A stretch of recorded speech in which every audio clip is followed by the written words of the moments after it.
പശ്ചിമബംഗാൾ മുഖ്യമന്ത്രി മമതാ ബാനർജി നേരിട്ട് സുപ്രീം കോടതിയിൽ ഹാജരായിട്ടും SIR-ലെ പ്രശ്നങ്ങൾ തീരുന്നില്ല. ഇതിന്റെ തെളിവാണ് Indian wicket keeper Richa Ghosh voter പട്ടികയിൽ നിന്നും ഔട്ടായത്. പശ്ചിമബംഗാളിലെ സിലിഗുരിയിലെ സ്ഥിരതാമസക്കാരിയാണ് റിച്ച ഘോഷ്. വോട്ടർ പട്ടികയിലാകട്ടെ പരിശോധനയിലെന്നാണ് പേരിനൊപ്പം സൂചിപ്പിച്ചിരിക്കുന്നത്. സിലിഗുരിയിലെ 19-ാം വാർഡിലാണ് റിച്ച ഘോഷും സഹോദരിയും ജനിച്ചതും വളർന്നതും. രാജ്യത്തെ പ്രതിനിധീകരിക്കുന്ന ഒരു അന്താരാഷ്ട്ര താരത്തിന്റെ പൗരത്വവും വോട്ടവകാശവും ചോദ്യം ചെയ്യപ്പെടുക എന്നുള്ളത് അത്ര ചെറിയ കാര്യമല്ല. പ്രശ്നം ഒരു വലിയ രാഷ്ട്രീയ ചർച്ചയ്ക്കാണ് വഴിമരുന്നിട്ടിരിക്കുന്നത്. വോട്ടർ പട്ടികയിൽ പേര് ചേർക്കാൻ ഹിയറിംഗിന് അറിയിപ്പ് കിട്ടിയപ്പോൾ റിച്ച ഘോഷ് രാജ്യത്തിനു വേണ്ടി കളിക്കാൻ ഇന്ത്യക്ക് പുറത്തായിരുന്നു. റിച്ചയുടെ അച്ഛൻ വിവരങ്ങൾ അധികൃതരെ അറിയിച്ച് രേഖകളും നൽകി. എന്നിട്ടും താരം ഔട്ട്.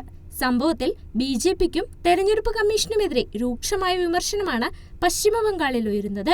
വിഷയം ചർച്ചയാക്കി നിലനിർത്താൻ തന്നെയാണ് മമതാ ബാനർജിയുടെയും പാർട്ടിയുടെയും തീരുമാനം.